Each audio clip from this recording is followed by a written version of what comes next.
Hey, Pretty Girl Club. Welcome back to the Storytime series. So, I want to tell you one of my stories of how I actually was able to move out of my parents' house and get my first apartment. I want to talk about this because we talk a lot about pretty privilege and outer beauty on this channel, but I also want to talk about how I was able to develop some inner beauty and some maturity by finally moving out of my parents' house. So, it all started when I was a senior in college. I got my first job actually working at a news station. And by that time, I had done like multiple different internships and some contracted work as like a reporter.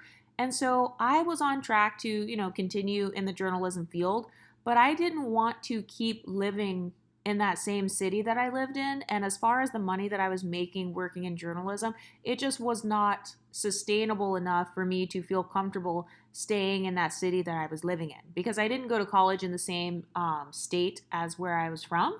So I moved back home after college and I was so like, oh my God, I hate this. I don't like living at home. And for context, my parents are extremely Christian. They are devoutly Christian. I come from multiple generations of pastors. My dad's a pastor. My grandpa was a minister. My other grandpa was a minister. My grandma is a minister. Everybody is literally a preacher. So I grew up in the church. And so when I moved back home, a part of the rules was like, if you are going to live in the Exoticals United household, you are going to church. You need to get your ass up on Sunday mornings and go and like hear the word of God, is what they would say, or like go to the house of God. So I was living with my parents. I was going to church, and I went to the church because I was like, this is a good way for me to like bond with my family and hang out with like my mom and my dad, because that was my dad's church. So obviously my dad was like preaching and stuff. So I remember going to the church, and part of why I moved back home was because it was just cheaper. So I only had to pay, I think, a few $100s. It was definitely less than what you would have had to pay for renting your own apartment. So I paid for rent for living in my parents' house, and I also paid for my own groceries. I lived in this room where it was so tiny to where the bed and the dresser took up the entire room. So when me and my brother both moved out of the house, my parents downsized to kind of like this smaller house. So even though it still had, I think, like 4 bedrooms or something, the rooms were smaller because it was supposed to be more like maybe my dad's office. My dad's office was one of the extra rooms, and then the other room was basically a guest bedroom. So it was more like a hotel thing. So I was staying in this room, and I'm not the cleanest person, okay? So I'm not dirty, but as far as like when I'm getting ready and stuff, sometimes I might have like makeup on the counter, or I might have like some clothes on the floor, but not dirty clothes though, but clean clothes, yes, because whenever I was getting ready to go somewhere, I would just be kind of throwing stuff on the ground or like putting a bunch of different outfits on the bed because I'm trying to decide what I'm going to wear. So I was doing this kind of stuff, and I remember about 6 months went by and I started to make friends. And this is in my hometown. So I had started to make new friends like as an adult. And I started dating this little guy or whatever. I had a boyfriend at the time. And I remember it sucked because, first of all, my sister's bedroom was literally next door to my room.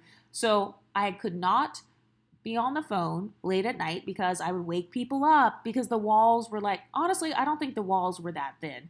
But apparently I would wake people up if I was like on the phone or like on FaceTime or something. And then basically my parents, they kept making commentary about how I was living my life. So for example, if I wanted to go to the beach with my friends, I remember I would be like wearing a sundress or something, and my dad would make little comments like, oh, where's the rest of the dress? Or like, oh, that's really short. Just little comments like that. And so it eventually got pretty annoying. And especially once I started trying to like date and stuff, I just felt like, oh my God, this is too claustrophobic. And so one thing that my mom used to complain about, she would be like, oh, can you clean your room? And don't get me wrong, when I was a teenager, my mom used to like want me to do chores and stuff. And when it came to me living in the house, I would clean up after myself. But the way that I saw it was, this is my room that I'm paying for, and like, I'm going to clean it, but can I clean it on my timing? And I didn't necessarily even say that to my mom. But basically, my mom's talking point was, I don't like walking past your room and looking at it and like looking at the clothes on the floor and stuff. So can you please just clean it? And so I remember finally one day my mom was like, hey, you need to clean your room. Like, can you please have it cleaned by Saturday at 1 p.m.? And having it cleaned by, like, putting a time limit on when I had to have my room cleaned by, my mom had never done that my entire life. Even when I was a teenager, she would just say, oh, hey, can you clean your room? Or like if I wanted to ask to go out somewhere, usually my room would have to be clean or I'd have to do my chores and stuff. And so as an adult, I was like, okay, I'm paying for this. So whatever, if I want to have little clothes on the ground, it's fine. It's not like I was messing up the carpets or like staining anything. It wasn't anything like that. It wasn't like, oh, my room just smells so horrible, it's all musty or anything. No, it was just I had clothes on the ground. I had like little makeup on the dresser and stuff, and that's pretty much it. So when my mom was like, please have the room cleaned by Saturday at 1 p.m., I literally, so I had no savings. I got paid on that Friday. By Saturday, I had signed a lease to get my own apartment. I had no money. I think I got paid maybe around $1,000 or so dollars, so not that much money at all in my early 20s. And I went to this affordable housing website. So it was like affordablehousing.gov or some sort of .gov type of website. And I saw this apartment on there, and it was in the neighborhood that was right next to my hometown. So my hometown was actually like the richest city or one of the richest cities in my home state. And so I knew, like, okay, whatever's on the affordable housing website, if it is in the city that is next to my hometown, it's not going to be bad. And no, it wasn't like a project or anything. I guess it depends on what state you live in, but this was just something that was supposed to be for people who only made a certain amount or they didn't really make that much money. Some of the apartments were offering housing to people who made like a little bit less money or whatever. I went to visit this apartment, and sure enough, it was in a nice neighborhood. So I was like, okay, I would rather live in the worst apartment in the nicest neighborhood rather than the other way around, where it's like I live in a nice apartment, but the neighborhood is trash and it's like super ghetto and stuff like that.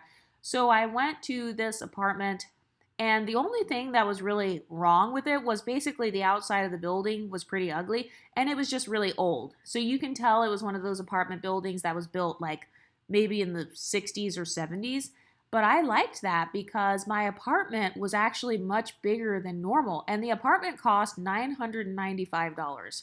So that was like a steal. So I went to look at it, and I noticed that most of the people that live there were kind of like elderly people, so like senior citizens and stuff like that.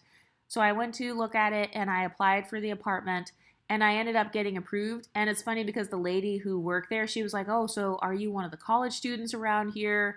And then I was like, oh no, I'm just working right now. I have like multiple jobs, because I've always been the person where even though I wasn't as good at saving at that time in my early 20s, I was always good at making money and kind of like creating an income for myself. So I was always the type of person to where if I didn't feel like I had enough money, or let's say I wanted to really splurge on something, I will get a second job. So I was crazy back then. I guess I am still kind of crazy. A lot of you guys think that I have a really good work ethic, apparently. But the way that I view work ethic is I like to work from kind of like a feminine space. So I like to have a job where it's a pretty easy job. It's not a job where I feel very stressed out or anything. And as long as I'm not stressed out, I can work 5 or 10 jobs. Like if it's really that serious, as long as I'm not stressed out and I'm having fun, or I'm just chilling on the job, or it's not like mentally or emotionally draining, then I can work for as long as I need to work. So I had a basic job at the time. I was working as a receptionist, and I also was picking up like some temp jobs on the side. And then I remember I eventually got another job working graveyard shift. So yes, I had a job in the morning, and then I also had a job working graveyard shift. I know that's crazy. I'm never going to do that again. But anyway, so I ended up getting this apartment, and that apartment was literally, it was probably the size of my current apartment right now. My luxury apartment that I have right now, it was literally the same size because the building was just old. So as long as you can get over the fact that the outside of the building looks kind of ugly, then it was okay. So I ended up moving into that apartment. It didn't have any bugs or anything like that. There were no rats or anything, at least not that I saw when I was living there. So it was totally fine. And when I moved there, okay, so I was literally making about $1,600 per month. I know that's like really low, but whatever. I was in my early 20s, and who cares?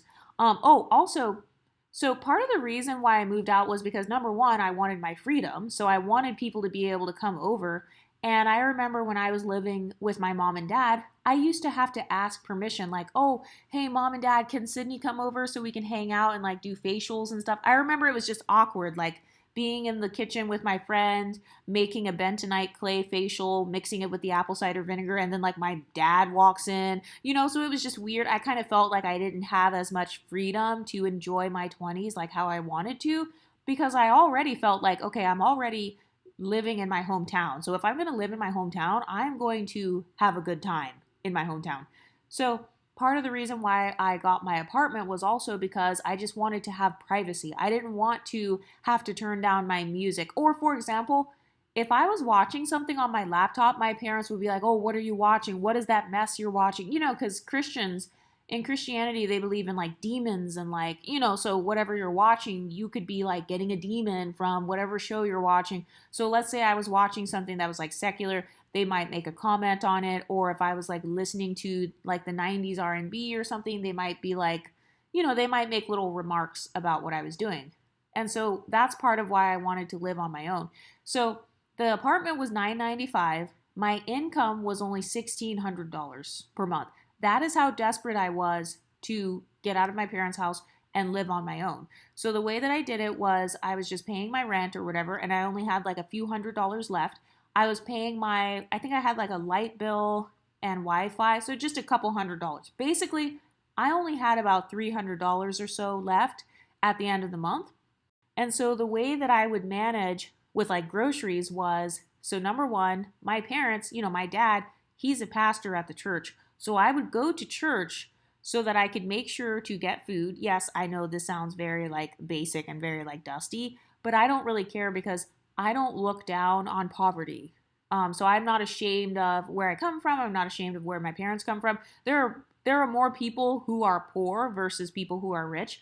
And I've noticed that like the way that I viewed it at the time was, this is not my identity. I just viewed it like, hey, I'm just in my early 20s and I'm just, building myself up. So I would go to the church because those churches that have like the cookout or they have like food after the service. So that's the kind of church that it was. So I knew like, okay, if I go to church once a week or twice a week, that's like some extra food. Sometimes I would like have a plate and like have my little leftovers and then I would bring those home or whatever. Another thing that I used to do was I would shop at this one outlet. So there was this one outlet grocery store and it was like one step below Walmart. Yes, I know it's very cringy, but it was like a step below Walmart, and that store actually was in the hood.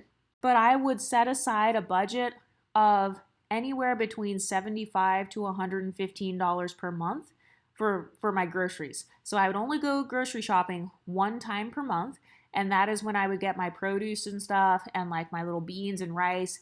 And I would usually buy about 4 packs of meat for the month so that I could like have a pack of meat and then I would meal prep it. So I had a crock pot and that was how I learned how to really cook. So I would meal prep for a couple of hours on a Sunday or something. I would chop up like the garlic and everything. I would put the chicken breast in the crock pot and I would make my lunches for the week. So I would have that and then I would get like the little frozen vegetables. You know how it's like $1 for those frozen vegetables. So I would have that and that would be like my little side. And then I would do my little meals in the Tupperware and I'd have like the chicken and the vegetables. Sometimes I would do like rice or beans or something. And that was how I survived. And I did not care what anybody thought about it. So if you are living with your parents or something, or maybe you are kind of getting back on your feet, there's nothing to be ashamed of because everybody goes through times in their life where they are just kind of building themselves up. And I didn't even care. I didn't care anything about it. And then, so I ended up getting a car because my parents, they had this really old car in the garage. And this was a car where like the battery had died. You know those families that have like 3 or 4 cars, like for no reason? Yeah, so my family is like that. So they randomly had this broke down like bucket. And it was the car that my mom used to drive maybe like 15 or 20 years earlier. You know how some people, they might try to work on a car and maybe sell it or something. So I was like, hey, what's wrong with that car? Like, why is it just sitting in the garage? And then my mom was like, oh, it needs a new battery or something. So basically, it only cost $400 to fix that car. So I did not care about driving an ugly car because who cares? I'm still a part of the Pretty Girl Club. And also, for the people that care so much about flexing money and all that, if I am hanging around someone and if I have to kind of flex my money just for them to be around me, they don't really want to be around me anyway. They just are judging me based on my money. And so I never really had that mindset of, oh, I feel pressured to try to like show off everything. I didn't really care about that. So anyway, I got this old car fixed up. I paid for it to have like a new battery. The battery only cost about $400. And then, I had an apartment and a car. And no, I did not have a lot of money, but I still had my freedom and my independence. And so that's something you have to ask yourself too. Like, what do I value the most? Do I value saving money more than I value my freedom and independence? Because for some people, maybe you do want to save money more than anything else. But for me, because of my family's religious background and because they're very like tight knit to the point where they will ask questions. Like my dad, he would be like, who were you on the phone with? Like, who was that you were on FaceTime with? Oh, I heard you were talking to this guy. My family was more like that. And don't get me wrong, my family's just close and very tight knit. But for me, I needed to be independent. So even if that meant being a little bit poor for a little while, that was okay with me. And I eventually ended up getting like a second job, and that was how I had more money. And honestly, I do not regret it because that was also when I first started experimenting with YouTube. So I've told you guys that I've done so many other like social media things before this. So I would talk about like my little meal preps that I did. I would also do like overnight oats and other stuff where it's like you can get a cheap giant thing of oats and maybe like a thing of yogurt or some sort of coconut milk or something and some frozen berries, some Nutella, mix it together. Now you've got overnight oats. So that was when I started experimenting with like YouTube. I started learning all these different skills, like learning a little bit about audio production. And honestly, I do not regret me moving out and like not living with my parents because I was finally starting to get a sense of independence. And once I had my own apartment, even though I didn't have a lot of money, like having my own kitchen and my own bathroom and my own living room with like a TV and everything. I remember like trying to save my money up so I can buy a TV. So having all of my own stuff and being the boss of where I live, that was priceless to me at the time because I ended up growing so much. I learned so much about cooking and baking. I didn't know that I actually liked being in the kitchen and like cooking meals for myself. I didn't know that about myself until I moved out on my own.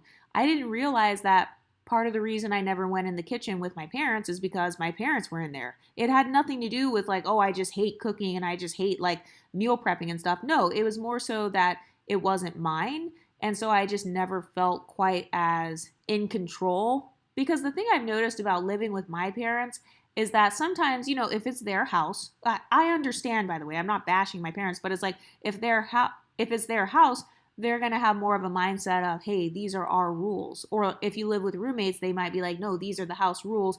Everybody has to abide by these rules. On Tuesdays, you have to do chores, whether you want to or not. Versus when I lived on my own, it was like, nope, if I don't want to do any chores, I don't have to. If I want to sleep in the living room on the floor and watch movies all night or something, I can. So having my freedom, that was so valuable to me, and especially having my own car too, because I ended up being able to drive myself to work. I got a second job, so then I could like have even more money. And then I remember I would spend my money on like hair products and shit. But anyway, that's another story. But that is one of my coming of age stories though. So instead of me cleaning my room, I literally just picked up and moved out. And it's funny because when I first moved out, so my dad actually came up to me. He was like, Exoticals United. He was like, what happened? And I was like, oh, what do you mean? He was like, your mom called me saying you got an apartment and that you're moving out. And she sounded upset. And I was like, well, it wasn't based on like a fight. It was more so based on me just finally wanting my freedom. And I guess I was just kind of triggered.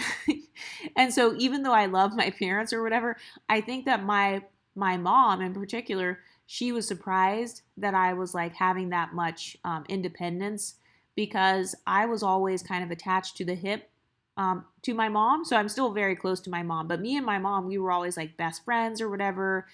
So I was always like doing the same things as my mom, even wearing the same clothes sometimes. It was to the point where some people would say, oh, that's Exoticals United, the one who's always with her mom. And I didn't know that about myself. I didn't really notice that. But I've noticed that ever since I moved out, though, it helped my parents to view me as more of an adult because they're not the ones, I'm not living with them. So they're not witnessing all of my mistakes. That's number one. They're not witnessing all of my mistakes. I get to have my own privacy and I don't regret it at all. But what do you ladies think? How did you move out from your parents' house or from your roommate's house? How did you do it? Did you have a lot of money to do it? Did you save up? Because I didn't. I literally just, the next time I got my paycheck, instead of spending it all on BS, I was like, whatever, I'll just take this whole entire paycheck and then I'll just move into an apartment. And then I'll just be broke for like 2 weeks. And then I'll just go from there. But what do you ladies think? How did you move out from your parents' house or from your roommate's house? Let me know in the comment section and I'll talk to you next time. Stay pretty, ladies.